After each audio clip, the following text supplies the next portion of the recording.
నమస్తే, welcome to Satyagrahi exclusive interview with Ponnala Lakshmaiah గారు, senior రాజకీయ నాయకులు. ముందుగా వెల్కమ్ చేద్దాం. అన్న నమస్తే. నమస్కారం అండి. బాగున్నారా? చూస్తున్నారు కదా, చాలా అంశాలను ఈ ఇంటర్వ్యూలో చర్చించడం కోసం ఈ ఇంటర్వ్యూ చేస్తూ ఉన్నాం. కొన్ని శుతిమెత్తని ప్రశ్నలు ఉన్నాయి, కొన్ని సూటిగా అడిగే ప్రశ్నలు ఉన్నాయి, కొన్ని ప్రశ్నలు కటువుగా అడిగేటివి కూడా ఉన్నాయి. ఏ ప్రశ్నలైనా అడగొచ్చు అని అంటే మనము ఇంటర్వ్యూ స్టార్ట్ చేద్దాం.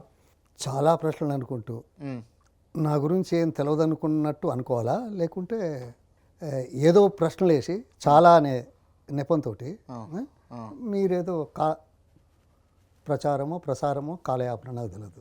అవసరమా? మీ ఇష్టం, no problem. I don't have any objection. But you should utilise the time for the good of the area, for the good of the politics. What is the best possible thing? Good or bad అంటే అది public decide చేస్తారు. So మనం interview start చేద్దాం. Public decide చేసిన అన్ని కరెక్టేనా? అంటే public decide చేసేది రాంగ్ ఉంటుందా? పబ్లిక్ పర్సెప్షన్స్ తోటి పోతారు.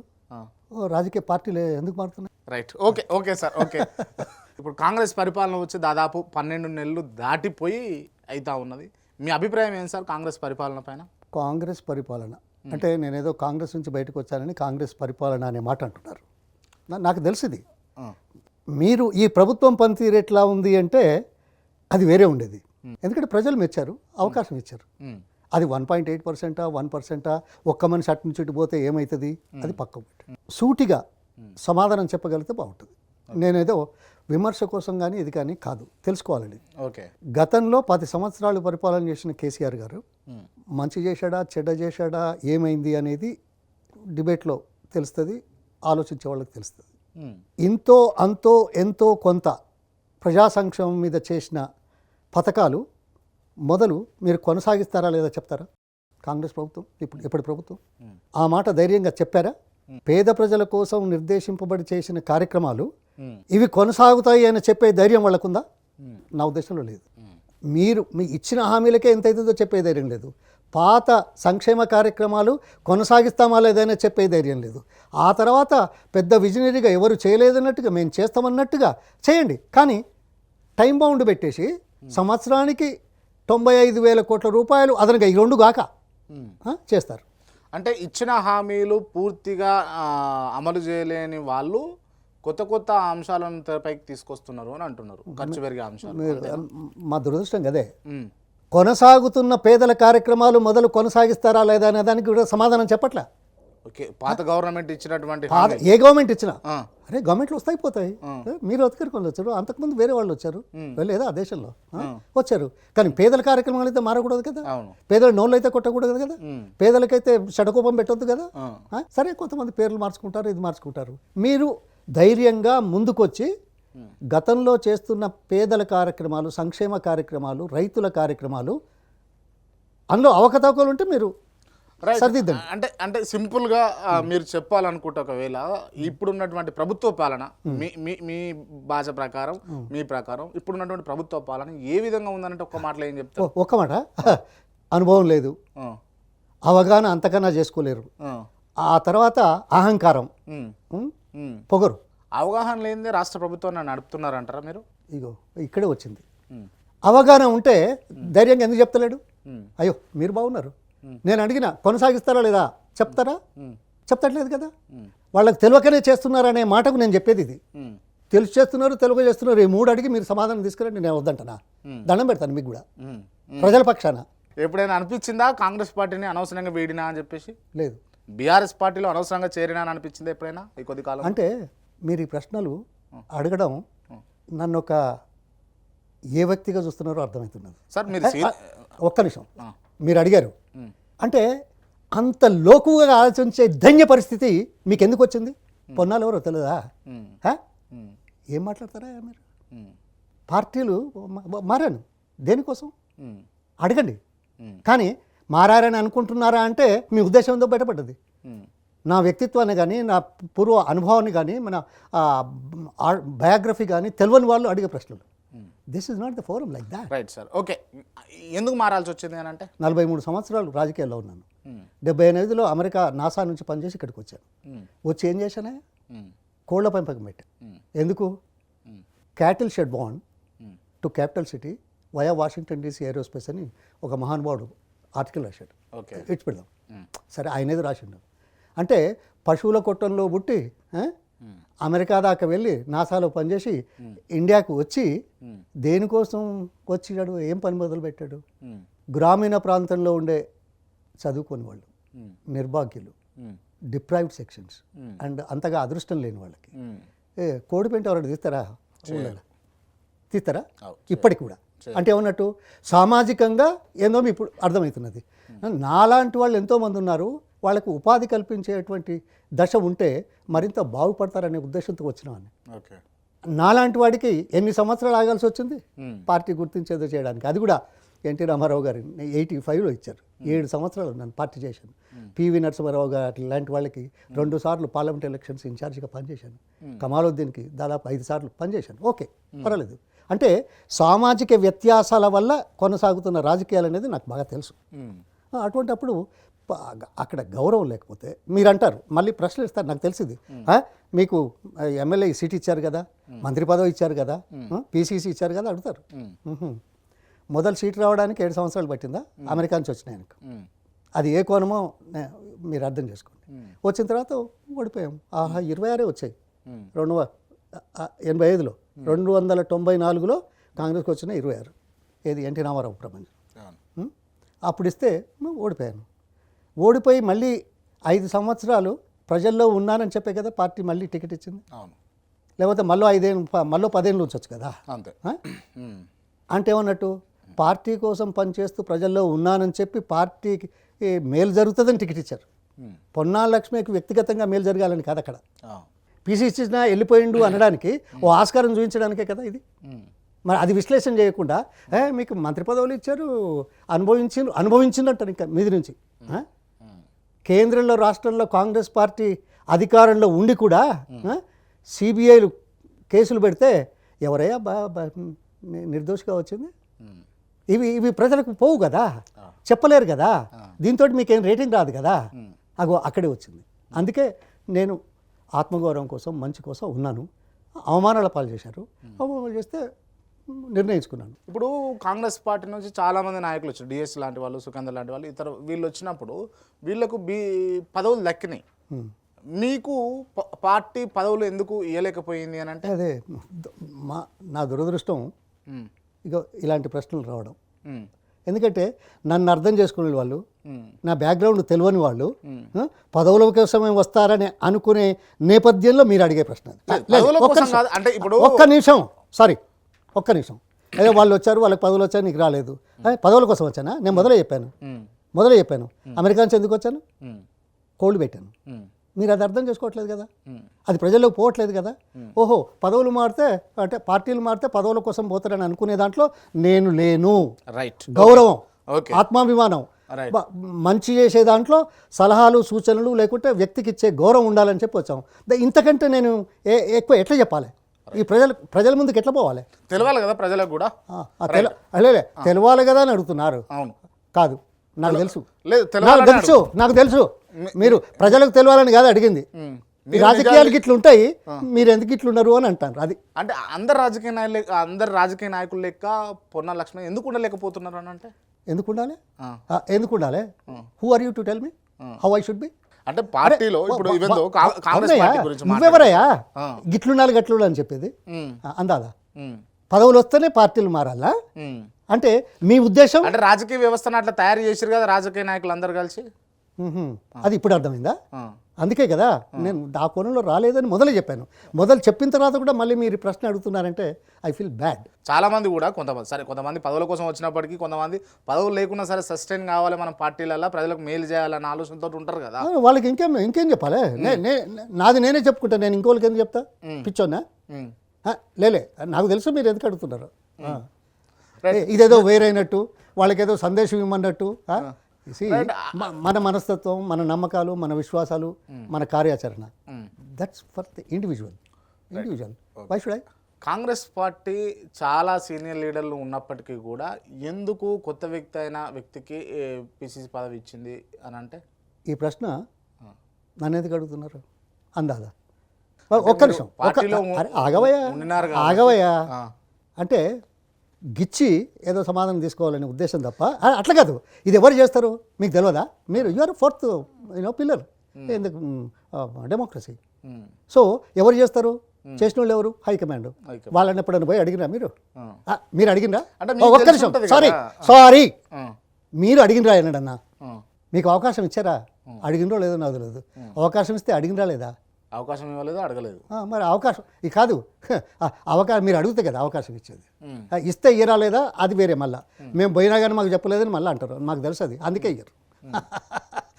అది ఆ ప్రశ్న నాతోటి అడిగి ఏదో చెప్పించుకోవడానికి చేసే ప్రయత్నం మంచిది కాదు. అంటే మిమ్మల్ని అడగడం వల్ల, మిమ్మల్ని అడగడానికి రీజన్ ఏంటంటే కాంగ్రెస్ పార్టీలో ఉన్న సీనియర్ లీడర్లలో మీరు ఒకరు కాబట్టి మిమ్మల్ని అడిగినాం. కానీ ఏదో దురుద్దేశంతో అంటే తెలుస్తుంది కదా ఇంటర్నల్గా ఏంది ఎందుకు ఇవ్వాల్సి వచ్చింది అని అన్నది. అవును, రాజకీయాలు పార్టీలు నిర్దేశిస్తాయి. ఆ నిర్దేశంలో ఎవరి ప్రాబల్యం ఉంటుంది, ఎవరి ఇది ఉంటుంది, అది వేరే సమస్య. జలయజ్ఞం లాంటి ఒక పెద్ద అంశాలన్నింటినీ కూడా మీరు పూర్తి చేసినటువంటి వ్యక్తి, ముందుకు తీసుకొచ్చినటువంటి వ్యక్తి. ఈ కాళేశ్వరం విషయంలో వస్తున్నటువంటి అవకతవకలు కావచ్చు, తప్పిదాలు కావచ్చు, వాటిపైన మీ అభిప్రాయం ఏంది? ఇక్కడ సాంకేతికపరమైన విషయాలు చాలా ఉన్నాయి. దూరదృష్టి, రాష్ట్ర ప్రయోజనాలు 2వ అంశం, 3వ అంశం. అది ఏ సమయంలో ఎప్పుడు చేయాలనేది 4వ అంశం. రాష్ట్ర ప్రయోజనాలు ఇతర రాష్ట్రాల నుంచి వచ్చే భవిష్యత్తులో ఉత్పన్నమయ్యే సమస్యలు అర్థం చేసుకొని చేసే దాంట్లో కాళేశ్వరం ఒకటి. ఎందుకంటే interlinking reverse is running on since 95, 96 అనుకుంటా. ఏమవుతున్నది? గోదావరిలో నీళ్ళు సర్ప్లస్ ఉన్నాయి, తీసుకుపోదాం. అటువంటి అవకాశం లేకుండా చేయడం తప్పని ఎవరని అనుకుంటే నేనేం చెప్పలేను. Right, okay. అంటే కాంగ్రెస్ పార్టీ హయాంలో కూడా కొన్ని డ్యామ్లు కట్టినాము, మేము కూడా కట్టినాం. కొన్ని కాదు, చాలా కట్టినాం. పర్టికులర్ తెలంగాణ రాష్ట్రంలో కట్టినప్పటికి కూడా అవి ఇంతవరకు చెక్కు చెదరలేదు. మేడిగడ్డ బ్యారేజ్ కుంగిపోయింది, ఇది కేసీఆర్ కట్టడము, ఇది లోపము, ఇందులో స్కామ్ జరిగింది, కాళేశ్వరంలో స్కామ్ జరిగింది అని కాంగ్రెస్ పార్టీ నాయకులు ప్రధానంగా ఎత్తి చూపించారు. ఓకే ఓకే అయిందా? మొత్తం కాళేశ్వరం 2 TMCలు, 1 TMC ఏంది భవిష్యత్తులో ఇంటర్లింక్ రివర్సు, తర్వాత వచ్చే సమయంలో అవసరాలు, తర్వాత నీటి సామర్థ్యం, మొత్తం కాళేశ్వరం ప్రాజెక్టులో గతంలో ఎన్ని TMCలు, ఇప్పుడు 148 TMCల వరకు పెరిగింది. అంటే భూగర్భ జలాలు పెరగడానికి ఒక అవకాశం. దీంట్లో మొత్తం ఎన్ని కోట్లు ఖర్చు అయినాయి? 93,000 కోట్లు. ఏది మన ఎలక్షన్ వరకు. ఏమన్నా ఇంగిత జ్ఞానం ఉన్నాడు, మొత్తం 93,000 కోట్లు 147 TMCల నీటి సామర్థ్యం పెంచేందుకు కాలువలు, పైప్ లైన్లు, మోటార్లు, పంపింగ్ స్టేషన్లు, ఈ 3 మన చెక్ డ్యామ్లు, ఏది దీన్ని అంటాం కదా కాళేశ్వరం, మన మేడిగడ్డ, అన్నారం, సొందిల్ల, 3 బ్యారేజ్లు. 3 బ్యారేజ్లకు అంతా కలిపితే 8,000, 9,000 అయింది. ఒక్కొక్క దాంట్లో ఎన్ని పిల్లర్లు ఉన్నాయి? ఒక్క మేడిగడ్డలనే 86 ఏదో ఉన్నది, అందులో 3 పిల్లర్లు కుంగింది. ఎప్పుడు కుంగినాయి? గోదావరి చరిత్ర లోపట ఇప్పటి వరకు అంతకుముందే 28 లక్షల క్యూసెక్ల ప్రవాహం వచ్చినా ఏం కాలే. మొన్న 10-12 లక్షల క్యూసెక్లకే ఎందుకైంది? కొంత ప్రాబ్లం అయింది.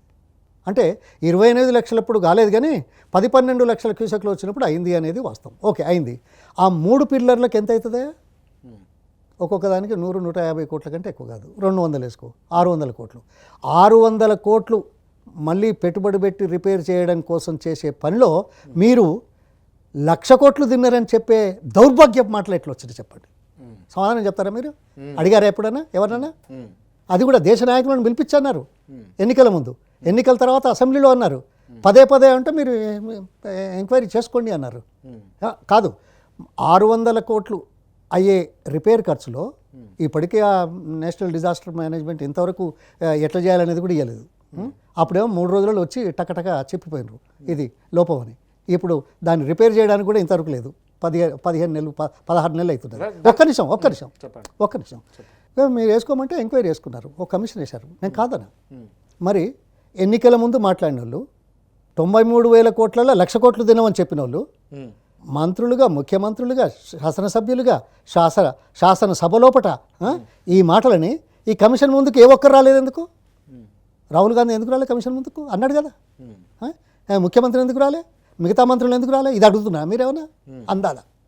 పొన్నా లక్ష్మి వచ్చింది కాబట్టి అప్పుడు ఇరిగేషన్ చేసింది కాబట్టి ఇది అడుగుదాం, ఏదో ఇన్ఫర్మేషన్ వస్తుంది అన్నారు. కానీ మీరు మీడియా ఇప్పటి వరకు ఆర్ ఎనీవన్ కమిషన్ ముందుకు ఎందుకు రాలేదనే ప్రశ్న ఎప్పుడన్నా లేవనెత్తారా? దాంతో మీకేమొస్తుంది? ఎందుకంటే వాళ్ళ అధికారంలో ఉన్నారు కదా. ప్రతిదానికి మీరు అటు ఇటు పోయి మీడియానే అంటున్నారు. మీడియా నన్ను కాదు, మీడియా నన్ను అడుగుతున్నది కాబట్టి నేను మీ దృష్టి తీసుకొస్తున్నా. Right. అది తప్పది. I'm sorry, I'm not against media, you are part of democracy. కానీ మనం మన పని ఎట్లా చేస్తున్నాం అనేది తెలుసుకోవడానికి, ప్రజలకు చెప్పడానికి చేసే ప్రయత్నంలో చెప్తున్నా. ఇది కూడా వద్దంటే ఇక మీ ఇష్టం వచ్చినట్టు అడగండి, మీ ఇష్టం వచ్చినట్టు తెలుసుకోండి, నన్ను ఎందుకు వెళ్తారు మరి? రైట్. అంటే ఇప్పుడు మీకు తెలిసినట్టుగానే ఇప్పుడున్నటువంటి కాంగ్రెస్ పార్టీ నాయకులకు కూడా వాస్తవానికి కాళేశ్వరం అనేది మంచి ప్రాజెక్టే అని తెలిసినా కూడా రాజకీయంగా విమర్శించాల్సి వస్తుంది, అంతేనా? అందుకే ఇది రాజకీయంగా అంటే అదే 93,000 కోట్ల 1,00,000 కోట్లు, 600 కోట్లు రిపేర్లు అయ్యే దాంట్లో 1,00,000 కోట్లు పోయిందని చెప్పడం రాజకీయ విమర్శలు. ఓకే, అదే కావచ్చు మరి, నాకు తెలియదు. నేను అడిగింది మీకు అర్థం అవనట్టుంది. నాకెందుకు అర్థం? నేను ఏమంటున్నా అంటే ఇప్పుడు మీరు రియలైజ్ అయినారు, ఓకే కాళేశ్వరం ఇంత ఖర్చు అయింది, ఇంత బాగుంది, అందుకోసమే దానికి ఇంత ఖర్చు అయింది, 600 కోట్లు పెడితే ఆ 3 పిల్లర్లు బాగా అవుతాయి అని మీకు అవగాహన ఉన్నది. అదే అవగాహన కాంగ్రెస్ పార్టీ నాయకులకు ఉండి కూడా కావాలనే వ్యతిరేకిస్తురా అంటున్నాను. అదే అడగండి, వాళ్ళని అడగండి, నన్ను ఎందుకు అడుగుతారు? మీరు బాగున్నారు. కాదు నీకు తెలివి లేదు అని నాతో అనిపించాలనా? అది కాదు, మీ ఉద్దేశం ఏంది నాకు అర్థం కాలే. ఆ ప్రశ్న వాళ్ళని తెలుసుకోండి. ఇంత చాకచక్యంగా సమాధానం ఎట్లా చెప్పగలుగుతున్నారు సార్ మీరు? అంటే ఇంట్లో చాకచక్యం ఏమున్నది? వాస్తవం కదా, అగో అక్కడే వచ్చింది. నేను కరెక్ట్ చెప్పి మంచిగా చెప్తేనేమో చాకచక్యం, వాళ్ళనేమో ఇది ఎందుకు అడగరు అని అంటాం. బాగున్నారా? సరే, దావోస్ పర్యటన రేవంత్ రెడ్డి తెచ్చిన పెట్టుబడుల గురించి మీ అభిప్రాయం ఏంది? పెట్టుబడులు రావద్దు అనుకుంటారా ఎవరైనా? 97లో రాష్ట్రంలో హైదరాబాద్ ఎలా ఉంది, 2004 నుంచి 2014 వరకు ఎట్లా వచ్చింది, 2014 నుంచి 2024 వరకు ఎట్లా అయింది తెలియదా? అరే మేము పోయినరు, సరే పోతే ప్రచారం అవుతుంది, కంపెనీలు వస్తాయి, ప్రపంచం దృష్టికి పోతుంది అనేది ఒకటి కాదన్న. ఈ 14 నెలల్లో ఇండస్ట్రీ మీద కానీ ఐటీ మీద కానీ మీరు ఏదైనా కొత్త విధానం తెచ్చారా? కొత్త విధానం తెస్తే దానికి ఆకర్షితులేని అనుకోవాలా? ఇక్కడ ఇన్ఫ్రాస్ట్రక్చర్ ఎక్కడి నుంచి ఎంత దూరం వచ్చింది, ఎన్ని ఉద్యోగాలు కల్పించినాయి, ఎన్ని కొత్త కంపెనీలు వచ్చాయి, దేశంలో తెలంగాణ రాష్ట్రం ఇన్నోవేటివ్ సెంటర్గా 2000 పైచిలకు స్టార్టప్స్ వచ్చిన చరిత్ర ఏ రాష్ట్రానికి లేదా? మేమేదో గొప్ప చేసినామని బాగా చెప్పుకుంటున్నాం. ఎక్కడి నుంచి వచ్చినాయా వీళ్ళంతా? ఇక్కడ ఇప్పుడు పనిచేసే వాళ్ళే ఎక్కువ మంది ఉన్నారు కదా కంపెనీలు. ఆ కంపెనీల యాజమాన్యాలకు గత సంవత్సరంలో ఎప్పుడైనా అపాయింట్మెంట్ అడిగితే ఎన్ని రోజుల దాకా వెయిట్ చేయించారో తెలియదా? ఈ ముఖ్యమంత్రి మమ్మల్ని 4 నెలలు కలవలేదు అని ఊరికొచ్చిందా? దాని వెనకాల ఏముందో తెలియదా? నిన్నగాక మొన్న కలకటాలో మమతా బెనర్జీ 3 రోజులు ఇండస్ట్రియల్ షో పెట్టింది, ఇన్వైట్ చేసింది. మా పరిస్థితులు ఇట్లా ఉన్నాయి, మీరు ఇన్వెస్ట్ చేయమని ఒక వేదిక అరేంజ్ చేసింది. ఎంత వచ్చింది? 4,84,000 కోట్లు. అదే అమరావతిలో ఏం రాలేదే? ఎందుకు రాలే? పాపం చంద్రబాబు ముఖం బాగాలేదేమో. అదే కనుక నిజమైతే ఆన్సర్ దొరికింది కదా మీకు. Right, okay. And Congress party అంటే గతంలోనేమో బీఆర్ఎస్ ఉన్నప్పుడు సరే సహజ సిద్ధంగా ఇంత తీసుకోవాలో పర్సెంటేజ్ అంత తీసుకున్నారు, కానీ ఇప్పుడు ఈవెన్ పేరు మోసినటువంటి లీడర్ల భార్యలు కూడా ఎక్కువ మొత్తంలో కమిషన్లు ఛార్జ్ చేస్తున్నారు అన్న అంశాలు వినిపిస్తున్నాయి. దీనివల్ల రాష్ట్ర ఖజానాకు దెబ్బే కదా? ఈ ప్రశ్న మీరు అడుగుతారనుకోలే, ఏమనుకోవాలా? వ్యవస్థను యాజ్ ఇట్ ఈజ్గా మీరు ఒప్పుకుంటున్నారా? వ్యవస్థ అలా ఉండాలనుకుంటున్నారా? వ్యవస్థ అలా ఉండకూడదు అని అనుకుంటున్నారు. ఉండకూడదు, మొదలు ఉన్నదనుకున్నారు, అట్లా ఉండకూడదు అనుకుంటున్నారు. ఫస్ట్ అయితే ఉంది. అదే కాదు, మీరు పోయి అడగండి, చూడండి, ఉంటే బయట పెట్టండి, బయట పెట్టండి. కరెక్ట్గా చెప్పేదే ఉన్నది. సమాజంలో రాజకీయాలలో ఉంటుంది అనేది ఇంతో ఎంతో కొంత ఉంటుంది అనేది సాధారణంగా అందరూ అనుకుంటారు. అటువంటి నేపథ్యంలో నన్ను పిలిచి దీనికంటే ఎక్కువ వసూలు చేస్తున్నట్టు నిజమేనా అంటే నేను ఏమైనా పోయి అడిగి చెప్పిరానా, లేకుంటే వాళ్ళని అడిగి వస్తా, వాళ్ళు చెప్తారో లేదో వదలదు. అప్పుడు రూపాయి ఇవ్వండి, ఇప్పుడు మేము 10 తీసుకుంటామని చెప్తారా? బాగున్నారా? మీరు అడగరు, 4 వస్తామో మీరు తీసుకునేటోళ్ళని అడిగారు. రాహుల్ గాంధీ గారు తెలంగాణకు వస్తున్నారు అని చెప్పేసి వినిపిస్తున్నాయి వార్తలు. దాని వెనుక దాగి ఉన్న రహస్యం ఏంటో చెప్పగలుగుతారా? రహస్యాలు తెలుస్తాయని మీరు అనుకుంటున్నారు. సరే, మీ అభిప్రాయానికి మీ ఊహకు ధన్యవాదాలు. నాకేదో తెలుస్తుందని అనుకోవడం, ఇది రాజకీయాలే కదా. అంటే ఎందుకు వస్తుండొచ్చు అన్న అంశం. ఇప్పుడేమో పొద్దున 9:30 10 గంటల నుంచి టీవీలలో ఏదో వస్తున్నాడు ప్రైవేట్ ఫంక్షన్ అని. ఓకే, నాకు రాత్రే తెలుసు. ఓకే, 1:30కే తెలుసు. అసలు కాంగ్రెస్ రాష్ట్రాలే 3, ఒకటి జార్ఖండ్ పొత్తు. ఆ జార్ఖండ్లో కూడా బీసీలకైతే మంత్రి పదవి లేదు, వేరు పక్క పెడదాం. ఎందుకంటే కులగణన అని బాగా మాట్లాడతాను కదా, అది పక్క పెడదాం. ఈ 3 రాష్ట్రాలు, 3 రాష్ట్రాలలో ఉన్న కాంగ్రెస్ పార్టీ ప్రభుత్వం ఉన్న రాష్ట్రాలలో ఒక దేశాది పార్టీ నేత ప్రైవేట్ ఫంక్షన్కు, చాలా సంతోషం. ఇంతకుముందు ఎప్పుడు వచ్చారు మీకు ఏమైనా గుర్తుందా? ఏమైనా ప్రైవేట్ ఫంక్షన్లకు సోనియా గాంధీ కానీ, నెహ్రూ కానీ, మన్మోహన్ సింగ్ కానీ, పివి అంటే వచ్చాడు, ఆయన సొంత ఊరు ఇక్కడ ఉంది కాబట్టి ఏదో పూజలకు దీనికి వచ్చాడు, నేను పాల్గొన్నాను, అది వేరు విషయం. ఇక్కడ ఒక ప్రైవేట్ ఫంక్షన్కు రావడం అనేది చాలా ఆశ్చర్యంగా ఉంది. కానీ రాజకీయం ఏందో నేను ఊహించగలుగుతాను, అది రైట్ రంగా నాకు తెలియదు. ఇప్పుడు ఇన్ని రోజుల నుంచి బయట వినిపించే మాటలు ఏంటి, ఈ ముఖ్యమంత్రికి రాహుల్ గాంధీ కలవట్లేదు అనేది. కోalition గవర్నమెంట్ ఉన్న జార్ఖండ్ ఎమ్మెల్యేలకు సమయం ఇచ్చాడు, మన 4 రోజులు అక్కడ ఉంటే ఈయనకు అసలు కలనే లేదు అనేది ఒక ప్రచారం జరుగుతుంది. ప్రభుత్వ ఫంక్షన్లో వచ్చి చెప్పే ధైర్యం ఉందా లేదా అనేది పక్క పెడదాం. నేను లేదు అంటే ఈయనకి ఇట్లనే మాట్లాడతారంటారు. ఇప్పుడు ఈ 3 ప్రశ్నలు అడిగాను కదా, పాతవి కొనసాగిస్తారా, కొత్తదానికి ఎంత అవుతుంది, ఈ విజనరీ టైం బౌండ్ దానికి ఎంత అవుతుంది ఉందా అని అడిగితే సమాధానం వస్తలేదు కదా. దీంట్లో ఏదో రకంగా ప్రైవేట్ ఫంక్షన్కి వచ్చి కొద్దిగా చేశారు కదా, ఏది రుణమాఫీ చాలా గొప్పగా చెప్పారు, కొద్దిగా చేశారు. ఆ కొద్ది కూడా ఇచ్చిందని చెప్పినంత అందరికీ అందలేదనేది ఫీల్డ్లో చెప్తున్నది, మీరు కూడా వెరిఫై చేసుకోవచ్చు. నేను ఏదో రాజకీయ కోణంలో మాట్లాడడం లేదు. తర్వాత ఇది రైతు భరోసా, రైతులకు పెట్టుబడి కోసం గతంలో కేసీఆర్ ప్రభుత్వం ఇచ్చింది, ఆ టైం బౌండ్ ఆ టైంలో ఇస్తే ఇప్పటికి 3 పర్యాలు ఇంతవరకు రాలేదు. ఇప్పుడే మొదలుపెట్టారు భరోసా, 15,000 అని చెప్పి 12,000 అన్నారు. 12,000 కూడా ఇన్ని రోజుల తర్వాత, ఇన్నిసార్లు మాట్లాడిన తర్వాత, 14 నెలల తర్వాత 2 ఎకరాలు ఉన్న వాళ్ళకు ఇన్ని లక్షల మందికి ఇస్తున్నామని 2,000 కోట్లని ప్రచారం అయితే జరుగుతుంది. కానీ ఎంతమందికి వచ్చింది ఒక్క నిమిషం దయచేసి. రైతు డిక్లరేషన్ వరంగల్లో జరిగింది కాబట్టి ఆ ఎంతో అంతో మెల్లికన్నులాగా కొద్దిగా ఇస్తున్నాడు కాబట్టి ఇది చర్చకు వస్తుంది అనే ఉపాయంతో వచ్చేదని నేను అనుకుంటున్నా. ధైర్యంగా వచ్చి సమాధానం చెప్పే పరిస్థితులు లేవు కాబట్టి. లేకపోతే ఇంటర్నల్ ఏమైనా ముఖ్యమంత్రి మార్చే అవకాశాలు ఏమైనా ఉంటాయా? ఇగో ఇంటర్నల్గా ముఖ్యమంత్రి మార్చడానికి ప్రైవేట్ ఫంక్షన్కి ఏం సంబంధమయ్యా? ఓకే, మీరు రాజకీయ కోణంలో హైకమాండ్లో మీరున్నా, పార్టీ నిర్ణయాలు చేసే దాంట్లో నేనున్నా, మనం ఆలోచిద్దాం, అది వేరు. మనకు ఆ అవకాశం ఉందా లేదా తర్వాత విషయం. ముఖ్యమంత్రిగా ఉన్నాడు కదా, అందరూ ఒక కలుస్తలేడు అంటాను కదా, తెలంగాణకే పోయినా అని జనంలో కాంగ్రెస్ పార్టీ రాష్ట్రానికి వచ్చిండు అని అనుకునే విధంగా చేసే కార్యక్రమంలో వస్తున్నాడని నేను అనుకుంటా.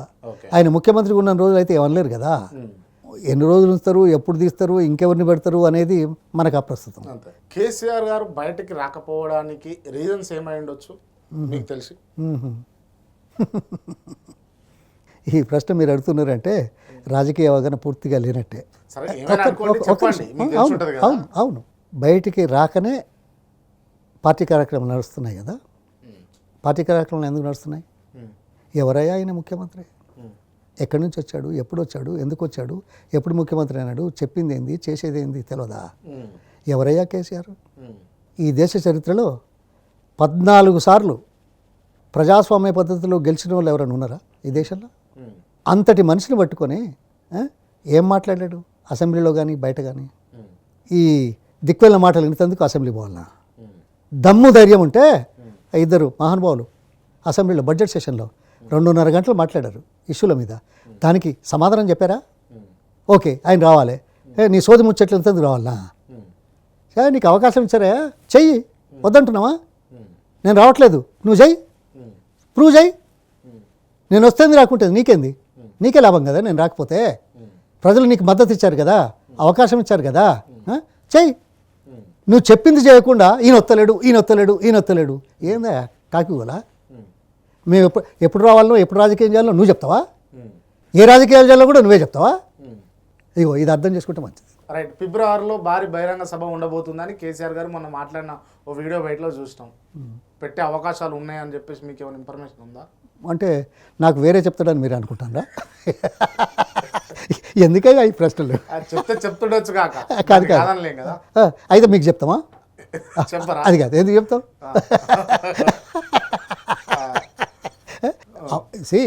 సమయం ఇచ్చాం, ఇప్పటి వరకు అనుకున్నది జరుగుతలేదు అని చెప్పడానికి ఒక అవకాశం తీసుకుందామని చెప్పిండొచ్చు. దాని మీద చర్చ ఎందుకయ్యా?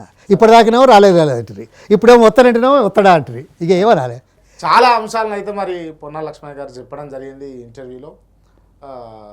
కేసీఆర్ గారు కాళేశ్వరం విషయంలో చేసినటువంటి తప్పిదాల మోసాల, లేకపోతే కేసీఆర్ గారు నిజంగానే తెలంగాణ సమాజానికి మంచి చేసిండా, అప్పుల కుప్పగా రాష్ట్రం ఉంది అని చెప్పేసి అంటున్నటువంటి అధికార పక్షం అసలు రాష్ట్ర ఖజానా కావచ్చు, రాష్ట్ర బడ్జెట్ కావచ్చు ఎంతవరకు పెంచిండు అన్న అంశాలను అయితే మరి పొన్నాల లక్ష్మయ్య గారు పూసగుచ్చినట్టు చెప్పారు. మరో ఇంటర్వ్యూతో మళ్ళీ కలుద్దాం. Thank you so much.